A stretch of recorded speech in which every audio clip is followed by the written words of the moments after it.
Y también, amigos, sed muy bienvenidos a la casa de Dios.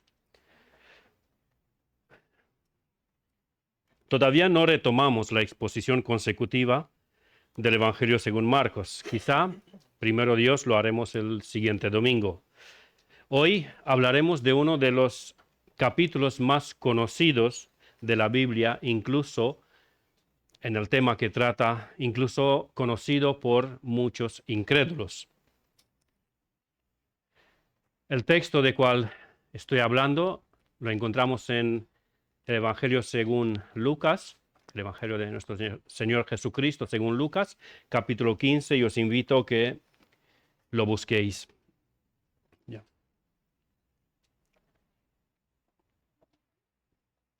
Esperaré unos segundos como de costumbre para que pues dé tiempo a encontrar el texto y posteriormente daré la lectura.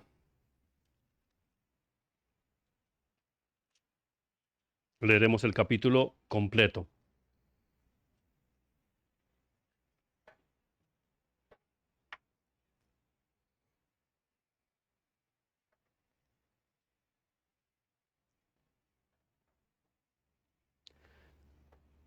Lucas capítulo 15, empezando con el versículo 1 y hasta el final del capítulo.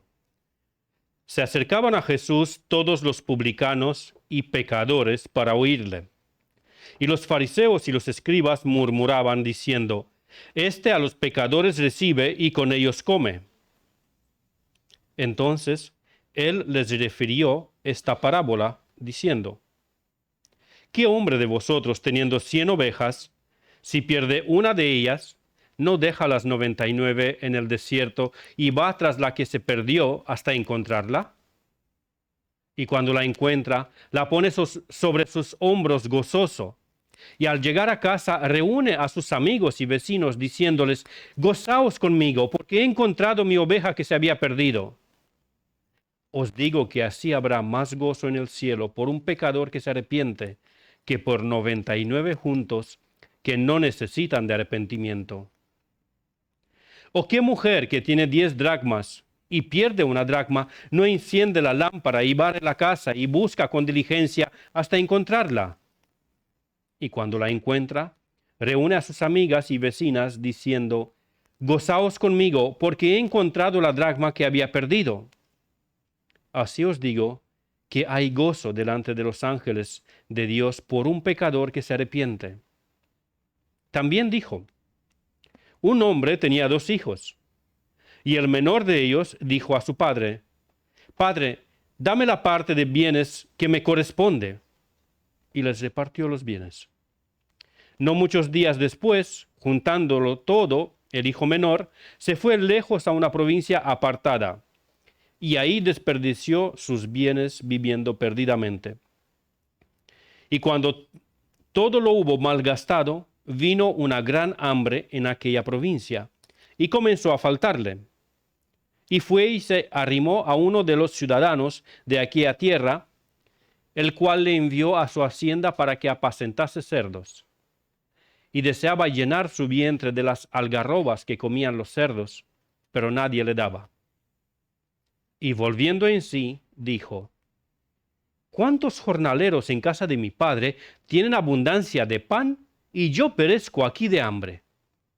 Me levantaré e iré a mi padre y diré: Padre, he pecado contra el cielo y contra ti. Ya no soy digno de ser llamado tu hijo. Hazme como a uno de tus jornaleros. Y levantándose, vino a su padre. Y cuando aún estaba lejos, lo vio su padre y fue movido a misericordia. Y corrió y se echó sobre su cuello y le besó. Y él le dijo: Padre, he pecado contra el cielo y contra ti, y ya no soy digno de ser llamado tu hijo. Pero el padre dijo a sus siervos: Sacad el mejor vestido y vestidle. Y poned un anillo en su mano y calzado en sus pies, y traed el becerro gordo y matadlo, y comamos y hagamos fiesta. Porque mi hijo muerto era, y ha revivido. Se había perdido, y es hallado. Y comenzaron a regocijarse. Y su hijo mayor estaba en el campo, y cuando vino, y llegó cerca de la casa, oyó la música y las danzas. Y llamando a uno de los criados le preguntó qué era aquello. Él le dijo, tu hermano ha venido, y tu padre ha hecho matar el becerro gordo, por haberle recibido bueno y sano. Entonces se enojó y no quería entrar. Salió por tanto su padre y le rogaba que entrase. Mas él, respondiendo, dijo al padre, he aquí, tantos años te sirvo, no habiéndote desobedecido jamás. Y nunca me has dado ni un cabrito para gozarme con mis amigos. Pero cuando vino este tu hijo, que ha consumado tus bienes con rameras, has hecho matar para él el becerro gordo.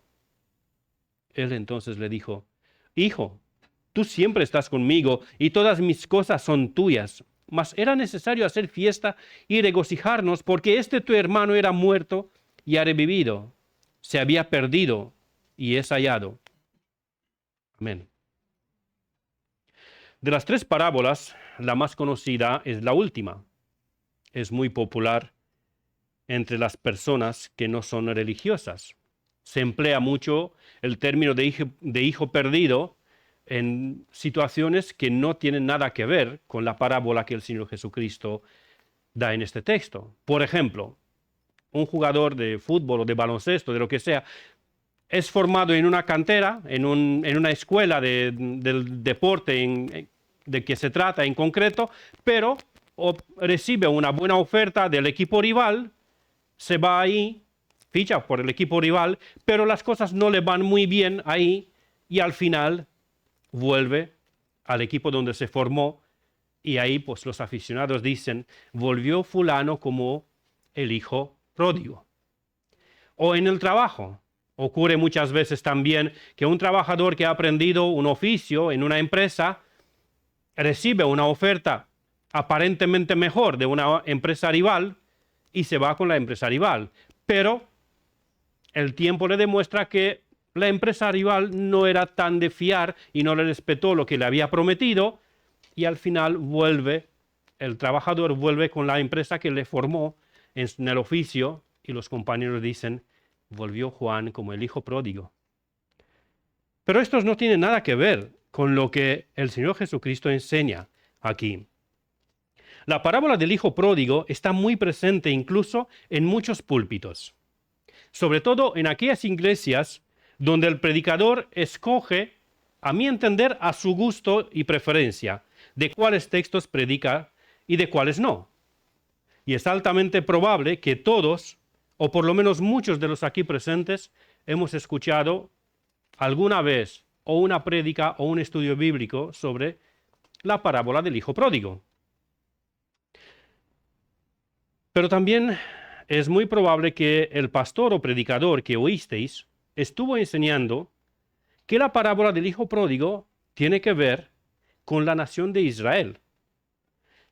Como que el hijo mayor simboliza a los judíos y el hijo menor simboliza a los gentiles. Y que de la manera en cual el hijo mayor se enojó cuando el padre recibió al hijo menor, de la misma manera los israelitas, los judíos, se enojaron al principio. Esto lo encontramos en el libro de los Hechos en varios momentos, cuando los creyentes judíos se molestaban, se enojaban que Pablo o Pedro, en un principio Pedro y posteriormente muy a menudo Pablo, predicaba el evangelio a los gentiles. Y los creyentes de nacionalidad judía al principio se molestaron por esto hasta que entendieron que el evangelio y la gracia de Dios es también para los gentiles.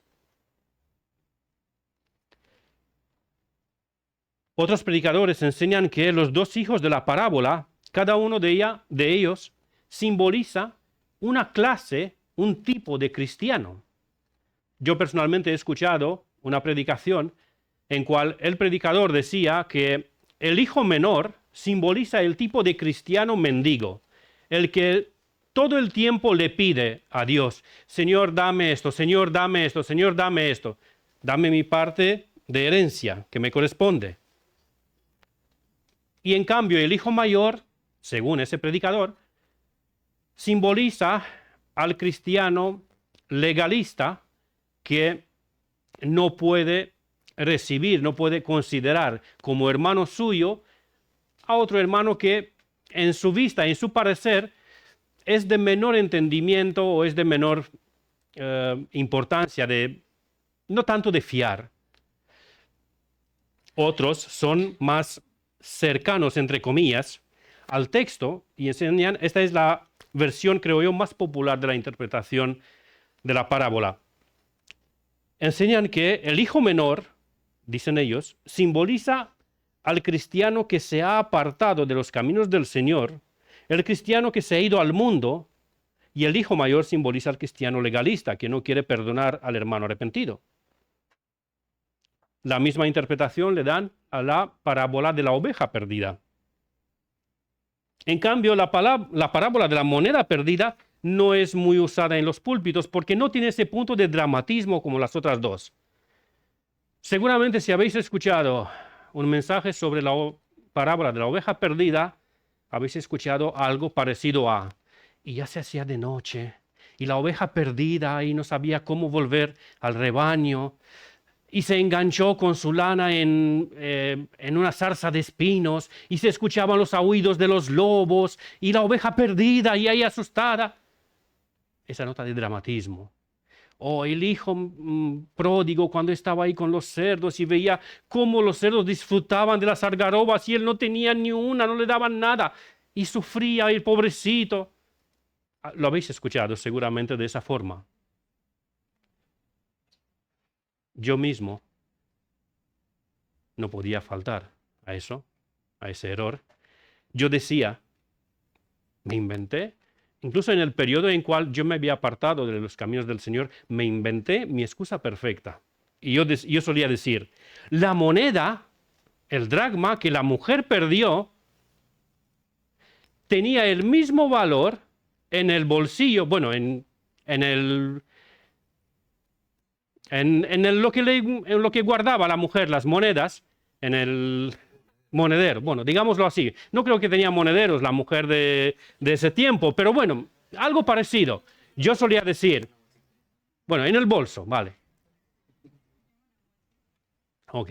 Yo solía decir, esa moneda tenía el mismo valor estando en la bolsa de la mujer o estando caído en un estiércol de una vaca. Y con eso me justificaba. Aunque yo estoy ahora en el estiércol, yo tengo el mismo valor cristiano como los que están predicando y los que están en la iglesia orando.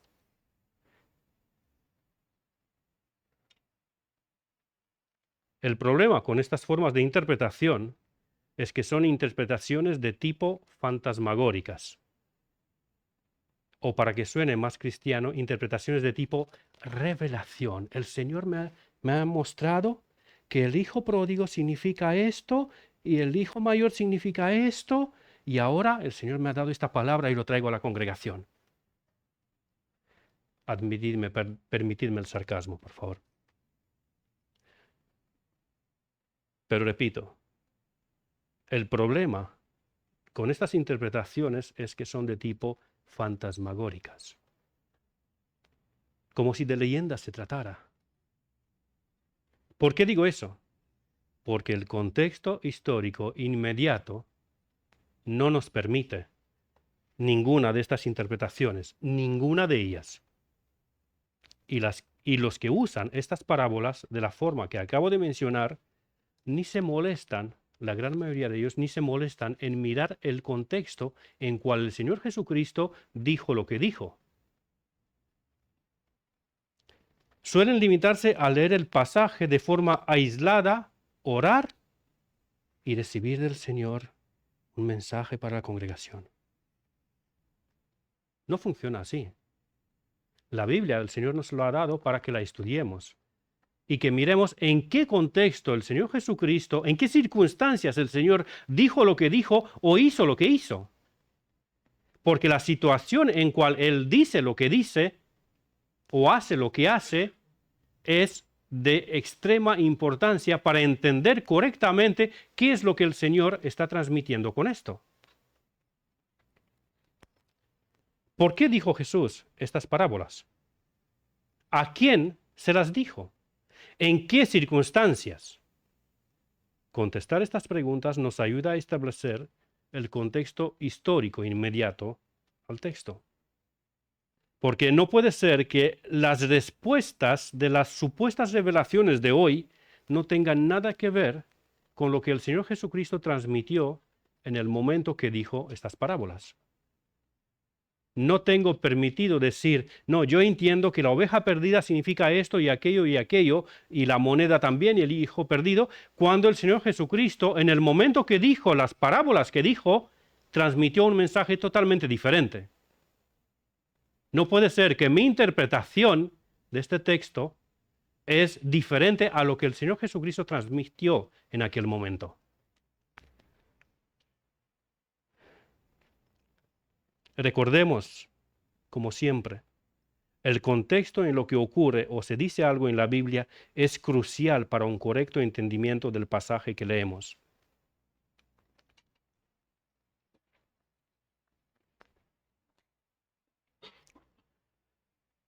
No nos es permitido extraer un texto de la Biblia y analizarlo separadamente del resto de la revelación de Dios.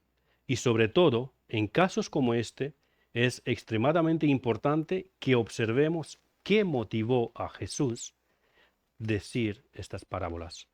Así que os invito de nuevo que miremos los primeros 3 versículos que hemos leído. ¿Lo tenéis? Se acercaban a Jesús todos los publicanos y pecadores para oírle. Y los fariseos y los escribas murmuraban diciendo, Este a los pecadores recibe y con ellos come. Entonces él les refirió esta parábola diciendo, se acercaron a Jesús todo tipo de pecadores, señalados y apartados por la sociedad altamente religiosa de aquel entonces. Los pecadores y los publicanos se acercaban a Jesús porque eran atraídos por él, por su persona y por el evangelio que él predicaba. No era un evangelio que ignoraba el pecado. Sabemos que el Señor señalaba y condenaba siempre el pecado, indiferentemente de qué clase de pecado se tratara. Jesús no predicaba un evangelio de borrón y cuenta nueva. Eso es lo que se dice en la sociedad. El evangelio que el Señor Jesucristo predicaba era arrepentíos, porque el reino de los cielos se ha acercado. Se acercaban a Jesús todos los publicanos y pecadores para oírle. ¿Todos? ¿Todos los de Judea?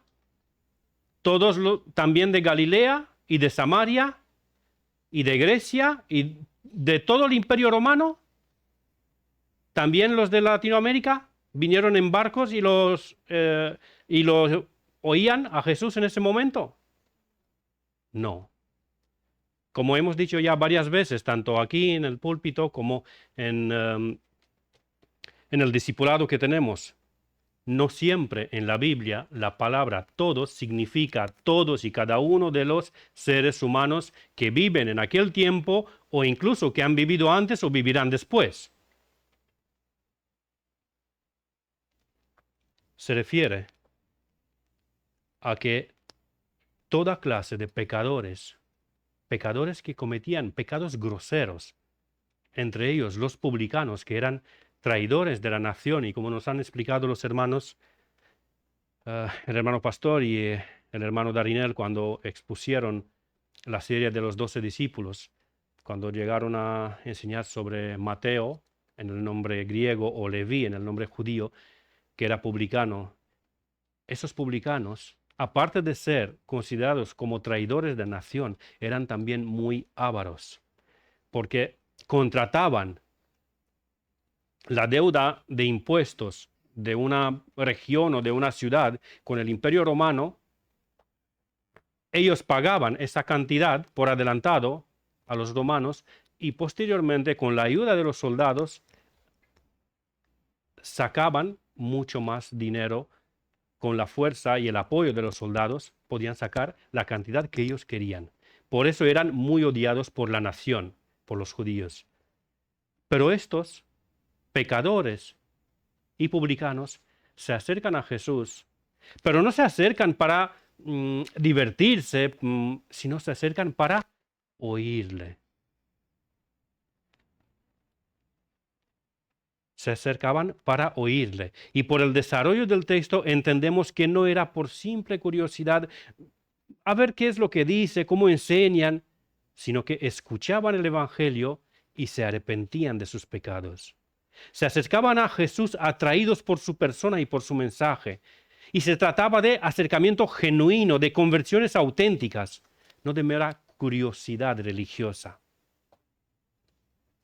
Era de esperar que este acercamiento a Jesús por parte de los pecadores produciría gozo en la sociedad, ¿no? Es normal que si un pecador que comete pecados groseros, supongamos que un adúltero, un ladrón, un violador, un atracador de bancos, se arrepiente. La sociedad, ¿cuál es la reacción normal? Se alegra. Oye, pues el que robaba se ha arrepentido, entonces ya no tengo que defenderme de él. Ya no tengo que estar en alerta, en guardia cuando lo veo, porque ya se ha arrepentido, ahora ya no roba.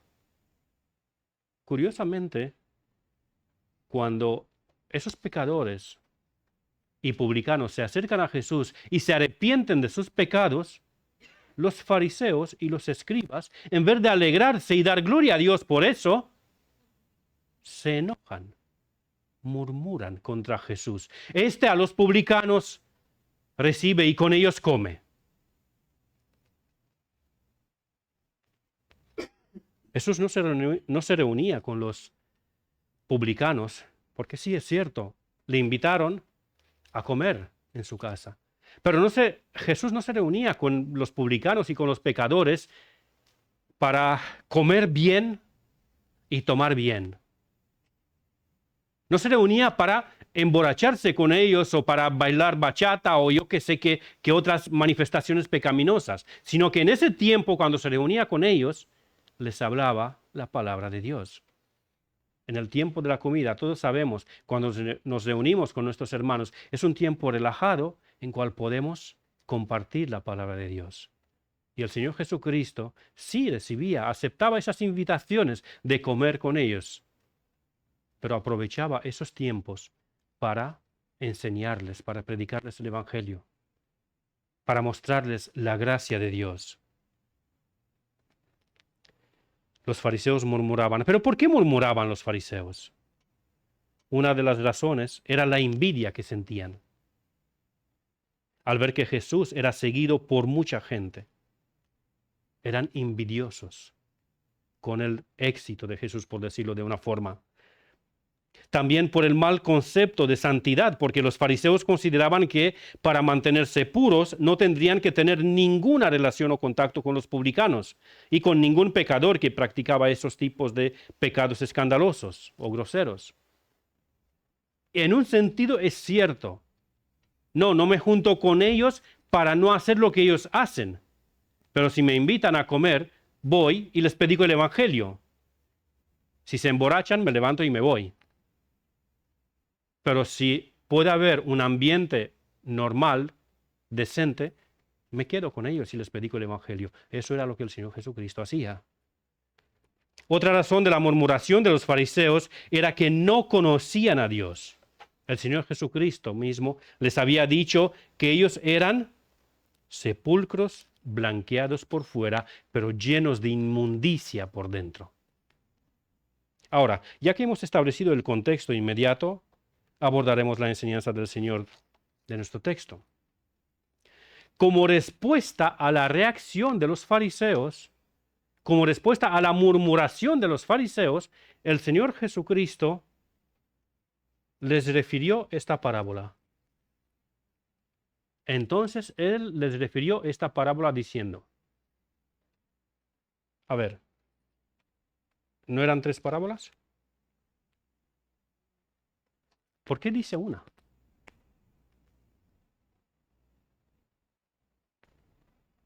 Entonces Él les refirió esta parábola.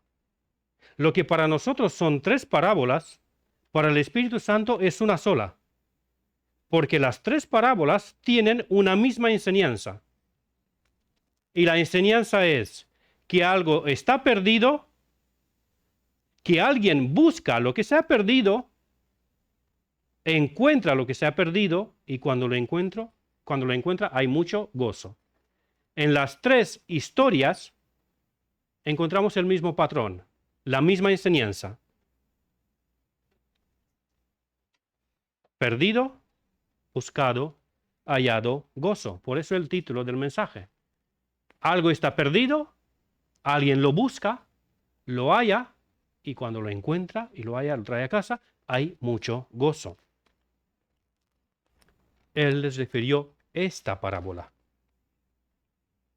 Para asegurarme que lo estoy entendiendo bien, he consultado todas las versiones de traducciones que he tenido a mi alcance. He consultado 4 traducciones de la Biblia en rumano y 7 traducciones en español.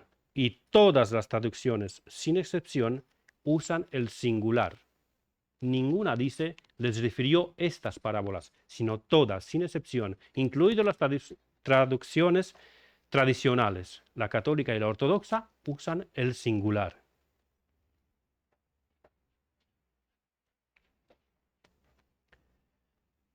En nuestras versiones de la Biblia, antes de cada una de las 3 parábolas, tenemos un encabezado, como si fuera el título del contenido siguiente. Ahora, recordemos que estos títulos en los manuscritos no están, no existen.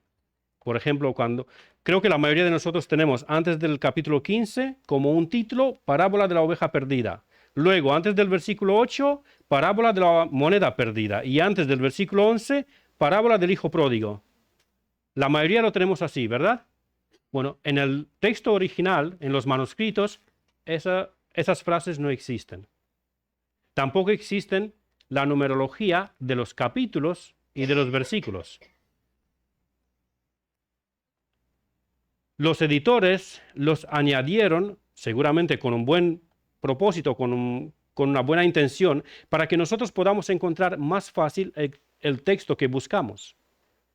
Pero también es cierto que muchas veces esto se convierte en un tropiezo, porque al ver el encabezado, estamos tentados a creer, a pensar, que la idea o la situación es otra, que ya ha terminado la idea y que aquí incluso se puede referir a una situación no solamente diferente, sino que ha ocurrido en otro momento y en otras circunstancias, que es totalmente una otra enseñanza. Pero no es el caso en nuestra situación.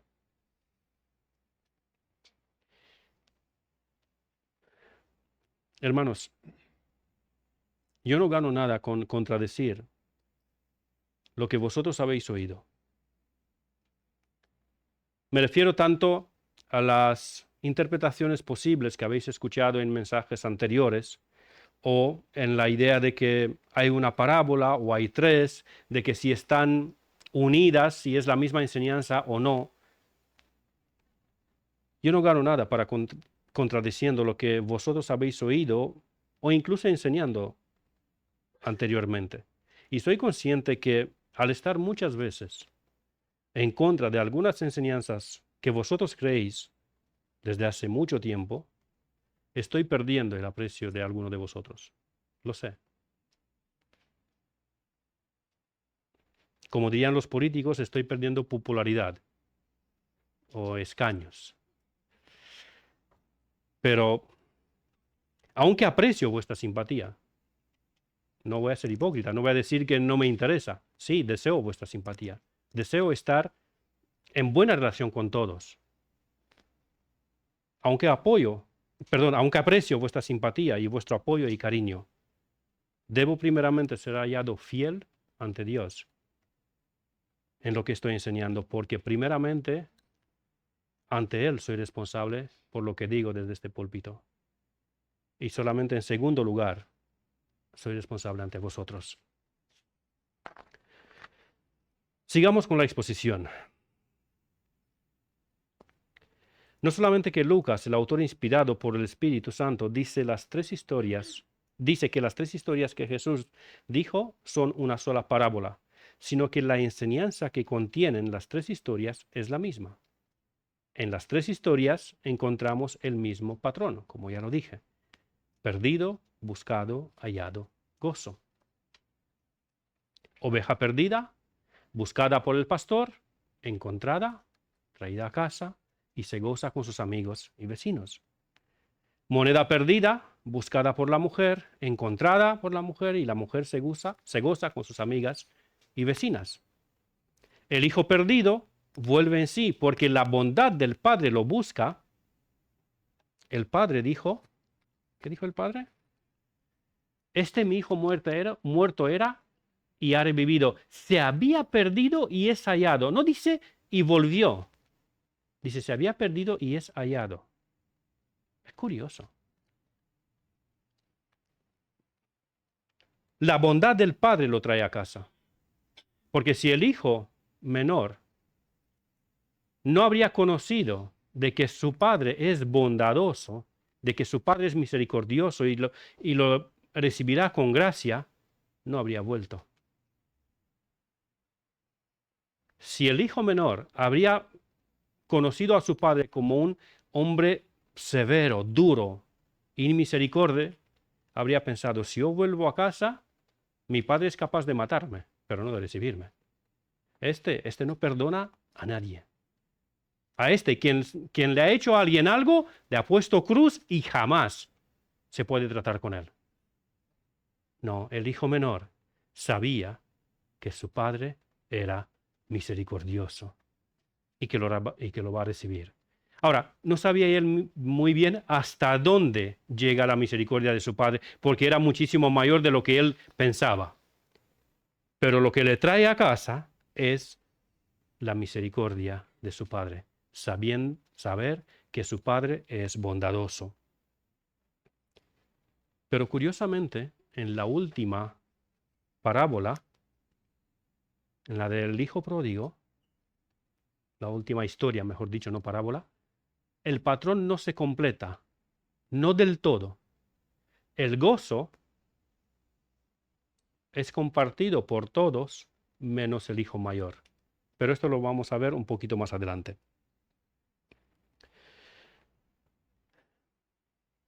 Analicemos qué es lo que el Señor nos enseña con esta parábola, una sola en tres historias. Recordemos que el Señor da esta enseñanza como respuesta a la murmuración de los fariseos. Los fariseos murmuraban porque Jesús recibía a los pecadores y publicanos. Sin duda, los fariseos consideraban a los pecadores y publicanos como perdidos. Y en eso tenían razón. Los fariseos consideraban a los pecadores perdidos y en eso tenían razón. El Señor Jesucristo está de acuerdo con ellos, yo también. Los pecadores sin Cristo están perdidos. Así lo llama la Biblia, a los que están sin Cristo. Y ahora, es posible que alguno se pregunte muy ofendido, ¿dónde dice la Biblia que el hombre inconverso está perdido? Pues le contestaré gozoso. En las mismas historias de Jesús que le ha dado a los fariseos, la de la oveja perdida, la moneja perdida y el hijo perdido. Pero si quieren uno más claro, más específico, la tienen en Isaías 53, versículo 6.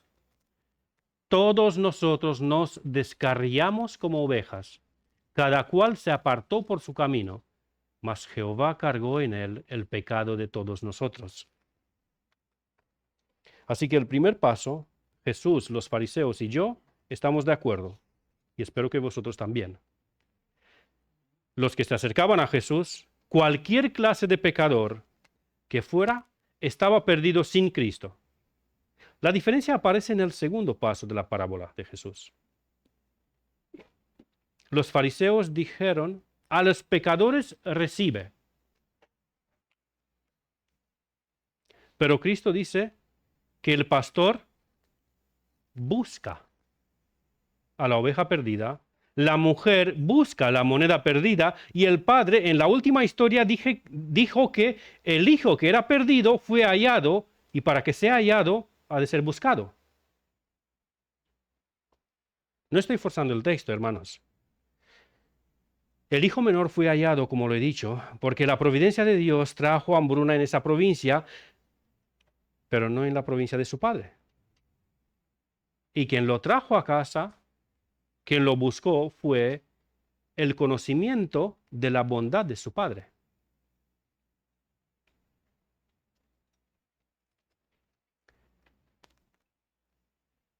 Los fariseos dijeron, a los pecadores recibe. Pero Cristo habla de buscar.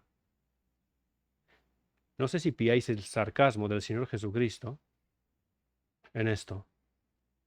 Imaginaros que el Señor Jesucristo les dice a los fariseos con esas tres historias, no, esperad, tranquilizaos, lo habéis entendido mal. Yo no recibo a los pecadores, yo los busco. No los recibo, los busco. Porque el Hijo del Hombre vino a buscar y a salvar lo que se había perdido. No me buscan ellos a mí, yo los busco a ellos. Los fariseos tuvieron que escandalizarse todavía más con esta respuesta. Pero no entraremos ahora en este detalle.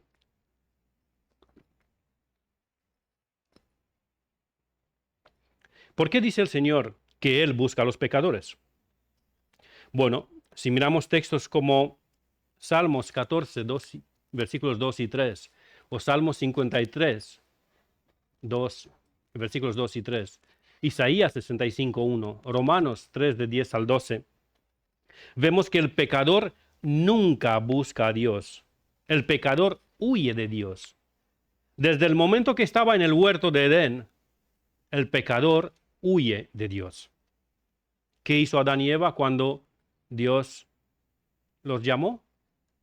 Se escondieron, huyeron de Dios. Y así todos sus descendientes. Toda la Biblia nos enseña que el pecador huye de Dios y no hay nadie, ni siquiera uno, que busque a Dios.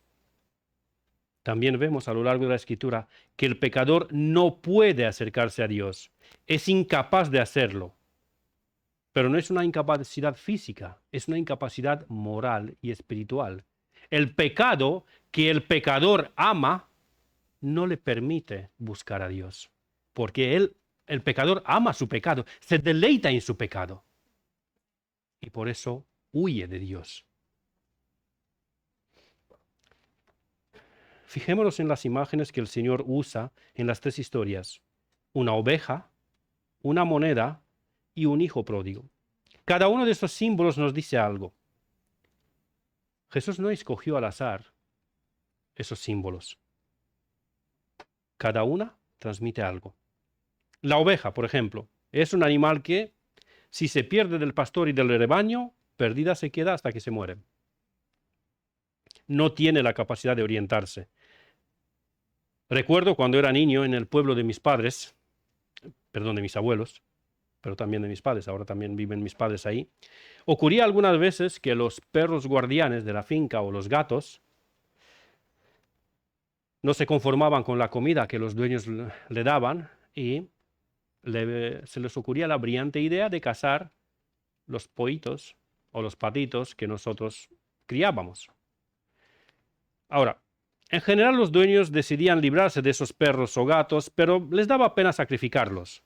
Y para que no los sacrifiquen, se los llevaban en el coche y los montaban en el coche y los llevaban a un pueblo bastante lejano, 10, 20 kilómetros, incluso en la ciudad, por eso había tantos perros callejeros en mi ciudad, o los dejaban cerca de una granja de cerdos o de terneros, pensando, bueno, pues ahí encontrará alimento. La sorpresa con cual los dueños luego se encontraban muy a menudo, en casi todos los casos, es que después de unos cuantos días, algunas veces incluso semanas, el perro o el gato había vuelto a la casa. Porque tienen esa capacidad de orientarse y volver.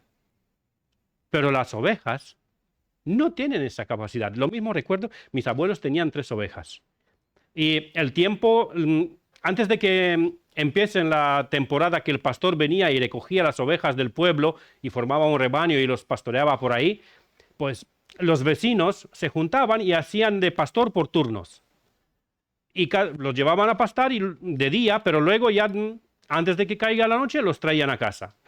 Estaban más perdidas las ovejas, ni una sabía dónde está su casa. Corrían como locas de un lado a otro. En cambio, las vacas, pues iban tranquilamente, sabía, pues, cada una dónde está su casa. La oveja, si no la guía el pastor, está perdida.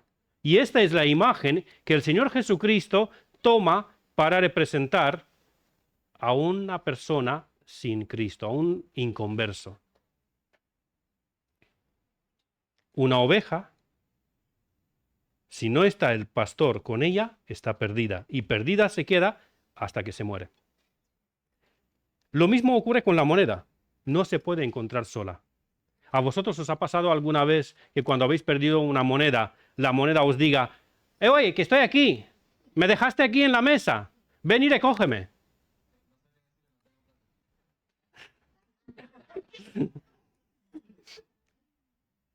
A mí no me ha pasado nunca y espero que a vosotros tampoco, porque si os ha pasado es algo muy peligroso. Cuando se te cae una moneda de algún bolsillo o te olvidas dónde la has puesto, la moneda nunca te va a decir, estoy aquí, recógeme. Si la oveja es torpe y por eso no puede encontrar el camino de vuelta a casa, la moneda no puede ni pedir auxilio. Porque ¿cómo está la moneda? Muerta. La moneda no tiene vida. La moneda está muerta. No puede hablar. La oveja por lo menos, no sé cómo se dice, vejear o no sé. Bueno, bala. La oveja puede balar. Pero la moneda ni eso. El hombre inconverso no solamente que está torpe y no puede encontrar el camino de vuelta a Dios, sino que está muerto en sus delitos y pecados. Así lo describe la Biblia en Efesios 2.1 y en más textos, no solamente en Efesios 2.1. Y el apóstol Pablo, cuando les recuerda a los cristianos, a los creyentes en Éfeso, de dónde los rescató Cristo, les dijo, y Él os dio vida a vosotros cuando estabais muertos en vuestros delitos y pecados. Vosotros estabais muertos, pero Él os dio vida.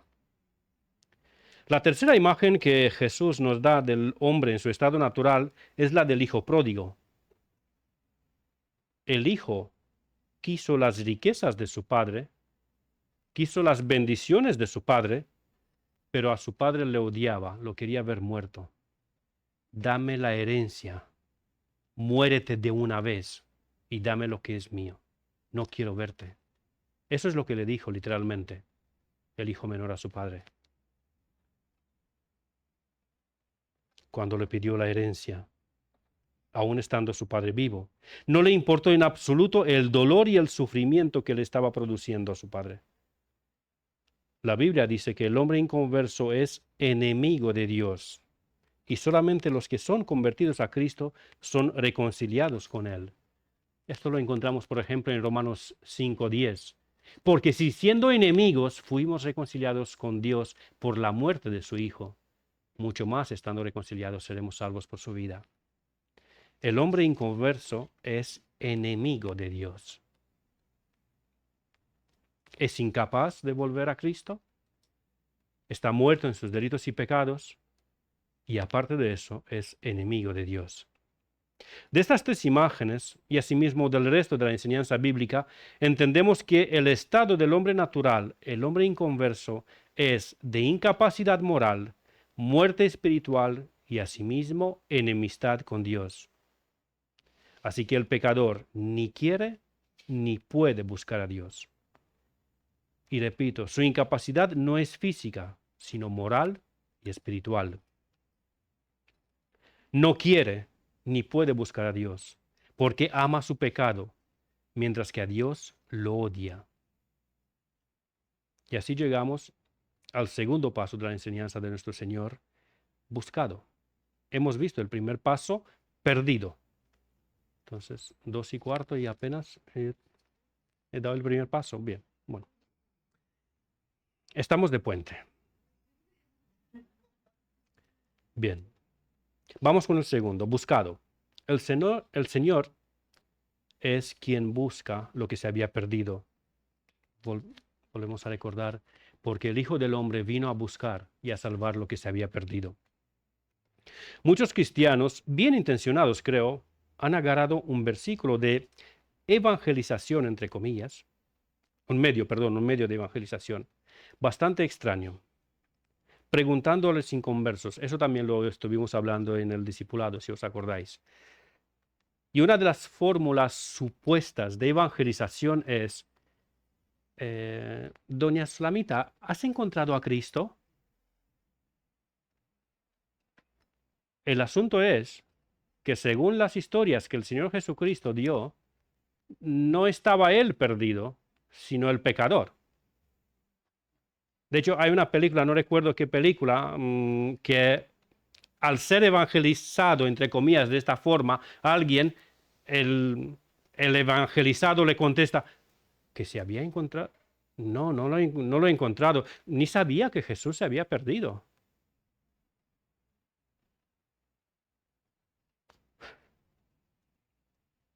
La respuesta que la persona incrédula dio, aunque fue en burla, debió ser una buena corrección para el creyente tan básico y nada bíblico en su método evangelístico.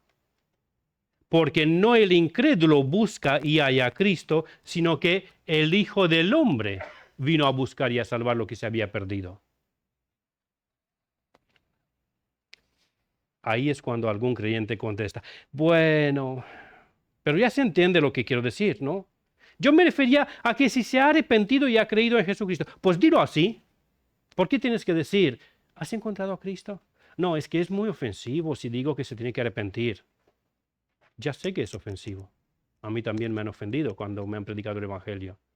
Y a todos vosotros os han ofendido, porque os han dicho que sois pecadores y que tenéis que arrepentiros de vuestros pecados y creer en Cristo. El Evangelio es ofensivo.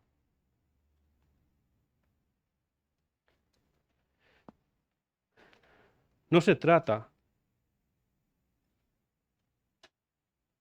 de buscar suavizar el Evangelio. Deja el Evangelio tal como lo dejó Jesucristo. No lo suavices, porque si lo suavizas, le quitas el poder, lo perviertes. Ni lo suavices, ni lo endurezcas más de lo que es. No le añades nada al Evangelio de Cristo. Ni le quites nada suavizándolo, pero tampoco le añades algo. Le añadas algo. No sé hasta qué punto estás consciente, pero si haces eso de quitar o de añadir, estás diluyendo el mensaje del Evangelio o estás añadiendo al mensaje del Evangelio. Estás predicando un evangelio en el cual el protagonista es el hombre y no Cristo, porque si lo suavizas, le das al hombre toda la importancia y la decisión y poder. Y si lo endurezcas y le dices, para que Dios te perdone tienes que hacer esto, esto y esto, también le das al hombre poder y dominio. Cuando el hombre en el evangelio solamente tiene culpa. La santa palabra de Dios es muy tajante con el predicar otro evangelio. Es muy tajante. Sea que se trata de un evangelio suavizado o un evangelio endurecido, indiferentemente de cuál sea el caso, la Biblia dice, mas si aún nosotros o un ángel del cielo os anunciare otro evangelio diferente del que os hemos anunciado, sea anatema. Y lo repite, por si acaso no se ha entendido bien. Como antes hemos dicho, también ahora lo repito. Si alguno os predica diferente evangelio del que habéis recibido, sea anatema. Y anatema significa maldito de Dios.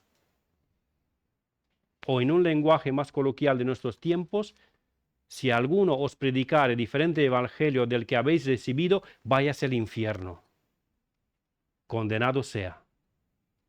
Eso es lo que significa lo que Pablo dice.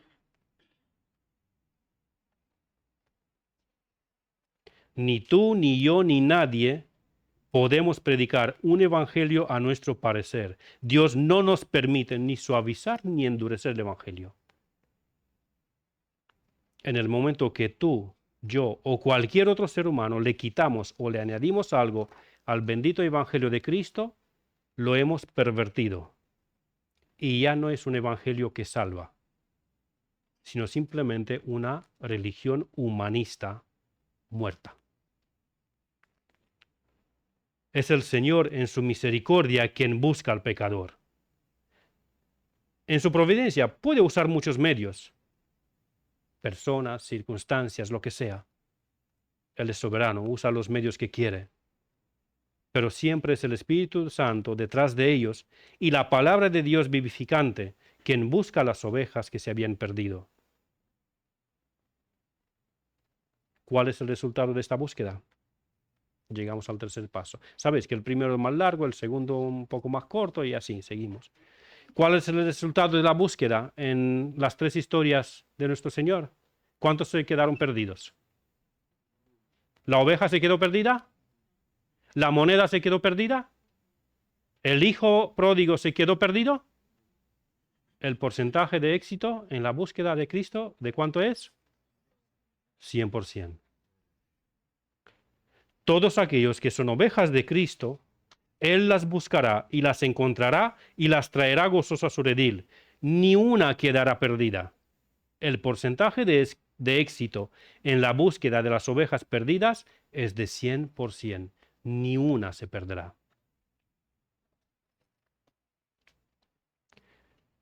El Señor Jesucristo dice en Juan 10, 14, 16, yo soy el buen pastor y conozco mis ovejas, y las mías me conocen, así como el Padre me conoce y yo conozco al Padre, y pongo mi vida por las ovejas. También tengo otras ovejas que no son de este redil.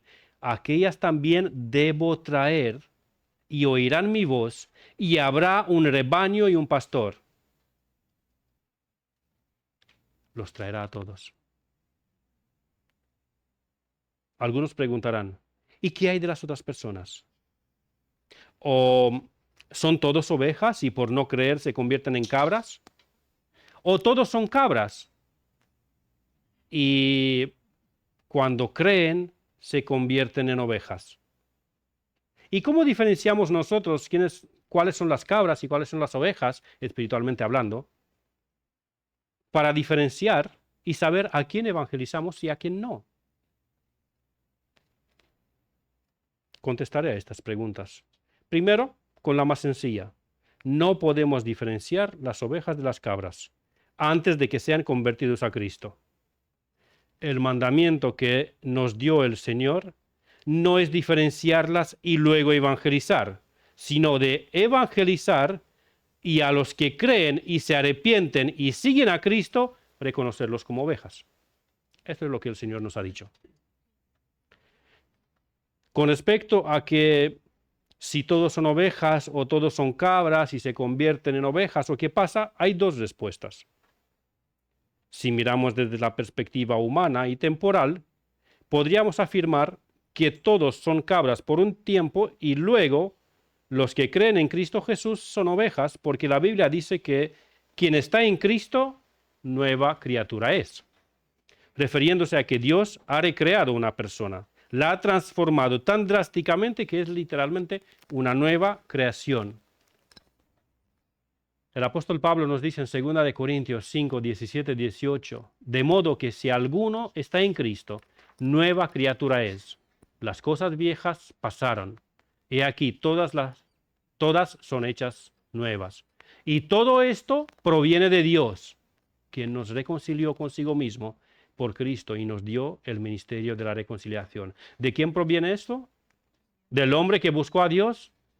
No, todo esto proviene de Dios, quien nos reconcilió. Ahora, si miramos la misma situación desde la perspectiva de la eternidad, la perspectiva de Dios, vemos que desde antes de la creación del mundo, Dios predestinó un pueblo para sí, y a los que forman ese pueblo, esos son las ovejas del buen pastor, tal como leemos en Juan 10, 24 al 28. Y dice así, y le rodearon los judíos y le dijeron, ¿hasta cuándo nos turbarás el alma? Si tú eres el Cristo, dínoslo abiertamente. Jesús les respondió, os lo he dicho, y no creéis. Las obras que yo hago en nombre de mi Padre, ellas dan testimonio de mí. Y ahora mucha atención. Pero vosotros no creéis porque no sois de mis ovejas, como os he dicho. Mis ovejas oyen mi voz, y yo las conozco, y me siguen, y yo les doy vida eterna, y no perecerán jamás, ni nadie las arrebatará de mi mano. Juan 10, 24, 28. Entonces, si miramos desde la perspectiva de la eternidad, Dios ya tiene su pueblo, ya tiene sus ovejas predestinadas, y estas, las ovejas, oyen su voz y le siguen. Los que no oyen, como le dice el Señor Jesucristo a estos judíos, vosotros no creéis porque no sois de mis ovejas. El hecho de no ser ovejas les impide creer. El éxito en encontrar las ovejas perdidas lo vemos tanto en la parábola de Lucas 15 como en la de Juan 10. Es un éxito completo. Ninguna oveja se quedará perdida sin que el buen pastor la encuentre y la traiga gozoso al redil. Y ninguna oveja encontrada se perderá nunca jamás. Puede que por algún tiempo se descarríe, pero no se perderá para siempre, porque yo les doy vida eterna, y no perecerán jamás, ni nadie las arrebatará de mi mano. Eso lo dijo el Señor Jesucristo, no Costello. En la Biblia tenemos varias imágenes que describen a una persona no regenerada, muerto en sus delitos y pecados, ciego, esclavo del pecado, perdido. En nuestro texto, el Señor utiliza la idea de perdido. El pecador está perdido, pero el Señor lo busca y lo encuentra y lo trae a casa. Y así llegamos al último paso. Y se goza él y el cielo entero juntamente con él. En nuestro texto tenemos la imagen de la oveja perdida y encontrada por el pastor.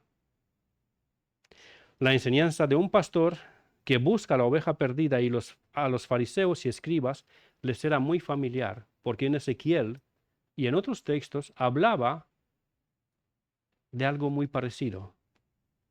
En Ezequiel 34:11,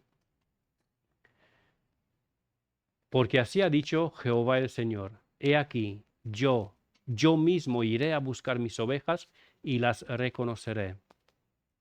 ¿Quién busca la oveja perdida? Dios, Jehová Dios. Al decir Jesús que Él es el buen pastor que busca las ovejas perdidas, ¿qué está diciendo? Que Él es Dios. Cuando el buen pastor encuentra la oveja perdida, la pone sobre sus hombros gozoso y comparte su alegría con sus vecinos y amigos. La mujer que encontró su moneda perdida también se gozó con sus amigas. El padre se gozó cuando halló a su hijo menor sano y salvo, pero el hijo mayor no se gozó.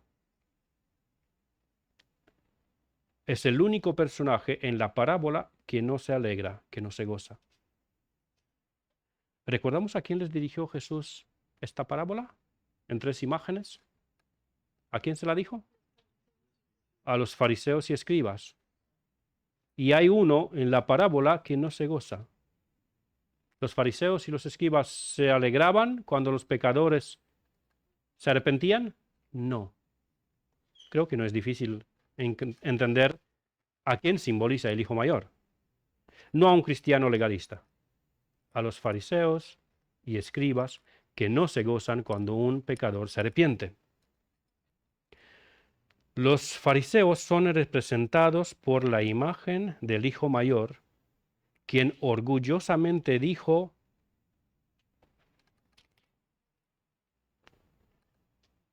he puesto en paréntesis para que tenga una continuación. Lo que es entre paréntesis pertenece al texto sagrado. El hijo mayor, mas él respondiendo dijo al padre: he aquí, tantos años te sirvo, no habiéndote desobedecido jamás. Eso es lo que creían los fariseos y los escribas. Nosotros cumplimos la ley de Dios. ¿Quiénes dices tú de arrepentimiento? Nosotros que nos arrepintamos, que se arrepientan los pecadores. Nosotros no. En su necedad y ceguera, los fariseos habían llegado a la absurda conclusión de que ellos no necesitaban arrepentirse porque eran justos. Y Cristo los confronta con la realidad sarcásticamente. Sí, el Señor Jesús usaba mucho el sarcasmo. En la primera imagen, la de la oveja perdida, les dice, en el versículo 7 lo tenéis, os digo que así habrá más gozo en el cielo por un pecador que se arrepiente que por 99 justos que no necesitan de arrepentimiento. ¿Quién eran esos justos? Esos los que se consideraban justos que no necesitan arrepentimiento. Los fariseos. ¿Hay algún justo que no necesita arrepentirse? No hay justo ni aun uno, dice la Biblia. En otra ocasión Jesús les dijo a los mismos fariseos que Él no vino a llamar al arrepentimiento a los sanos, sino a los enfermos. ¿Hay alguno que no esté enfermo? ¿Hay alguno que sea justo y que no necesite de arrepentimiento? Ninguno. No hay justo ni aun uno. Todos y cada uno de los seres humanos necesitan arrepentirse de sus pecados y creer en Cristo para ser salvos de la ira de Dios.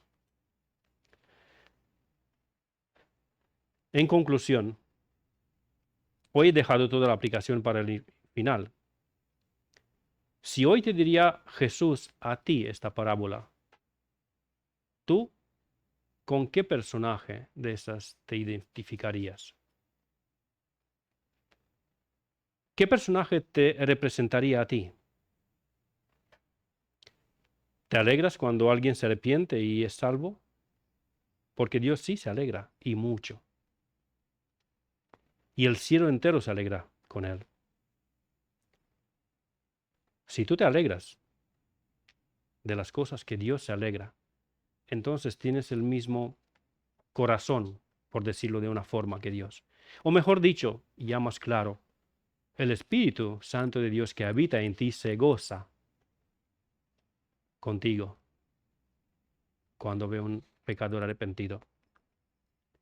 Pero si tú no te alegras cuando alguien se arrepiente o eres indiferente, es posible que estés en la categoría de los fariseos, que se consideraban justos por sí mismos, consideraban que no necesitan arrepentirse.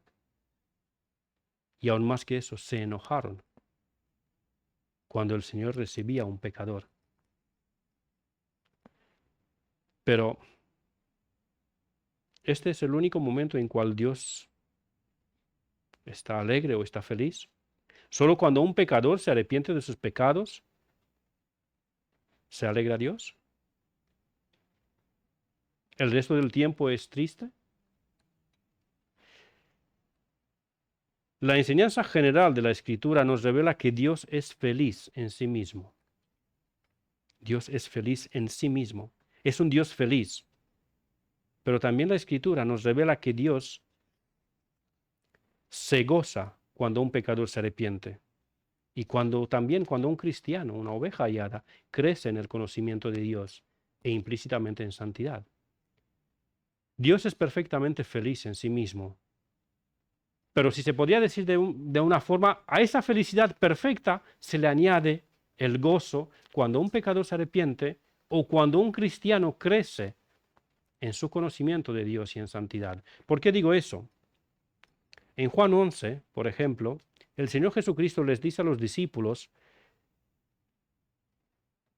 cuando Lázaro había muerto, le dice lo siguiente: Lázaro ha muerto, y me alegro por vosotros de no haber estado ahí para que creáis. Por supuesto que Jesús no dice que se alegraba por la muerte de Lázaro, o que se alegraba porque las hermanas de Lázaro han estado sufriendo y ahora estaban de luto. Les dijo a los discípulos que se alegraba por ellos, porque al resucitar a Lázaro, poquito más tarde, la fe de los discípulos y también la fe de las hermanas de Lázaro aumentarían. y crecían en el conocimiento de Dios. Y Dios consideró que ese sufrimiento tiene su sentido para ese crecimiento, para ese conocimiento mayor de Dios.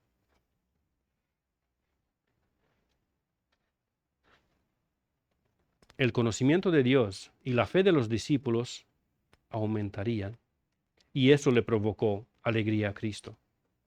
En Efesios 4:30, Pablo exhorta a todos los cristianos que no entristezcan al Espíritu Santo, la tercera persona de la Trinidad. Si nos examinamos, en nuestras experiencias, todos sabemos que entristecemos a Dios diariamente con nuestros pecados.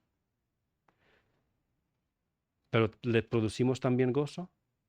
¿Buscamos crecer en su conocimiento y santidad? Sí, los que somos salvos no podemos ser salvos una vez más para producir así gozo al Señor. Pero podemos producir gozo al Señor arrepintiéndonos de nuestros pecados que cometemos diariamente y buscarle. Buscar crecer en su conocimiento, buscar crecer en santidad, apartándonos del pecado. Eso le produce gozo al Señor. Buscamos crecer en su conocimiento y santidad. Buscamos conocer su voluntad en la palabra y cumplirla. Porque si hacemos estas cosas típicas de un creyente, debemos hacer esto. Producimos gozo en el corazón de Dios. Le hacemos a Él sonreír. Perseveremos en esto. Busquémoslo en su palabra. Crezcamos en el conocimiento de Dios y en santidad para que de esta forma haya gozo en el cielo. Jesús vino a buscar y a salvar lo que se había perdido. Si tú no eres creyente, Jesús te busca y te llama a través de esta predicación. Confiesa tu pecado. Arrepiéntete y serás hallado por la misericordia de Dios, y habrá gran gozo en el cielo por un pecador arrepentido. Y si tú eres salvo y fuiste hallado por el buen pastor, descansa y confía en la seguridad que Cristo, tu buen pastor, te ofrece. Y no dejes nunca de buscar crecer en su conocimiento y en santidad. Y de esa forma harás que Dios se alegre de ti y en ti. Digamos juntamente con el salmista en el Salmo 52. Vamos a buscar el Salmo 52 y con esto terminamos. Salmo 52.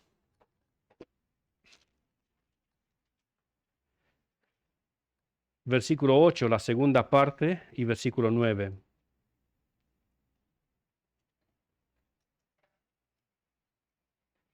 Bueno, podemos leer el versículo 8 completo desde el inicio. Salmo 52, versículos 8 y 9. Dicen así: Pero yo estoy como olivo verde en la casa de Dios. En la misericordia de Dios confío, eternamente y para siempre. Te alabaré para siempre porque lo has hecho así, y esperaré en tu nombre, porque es bueno delante de tus santos. A Él sea la gloria por los siglos de los siglos. Amén.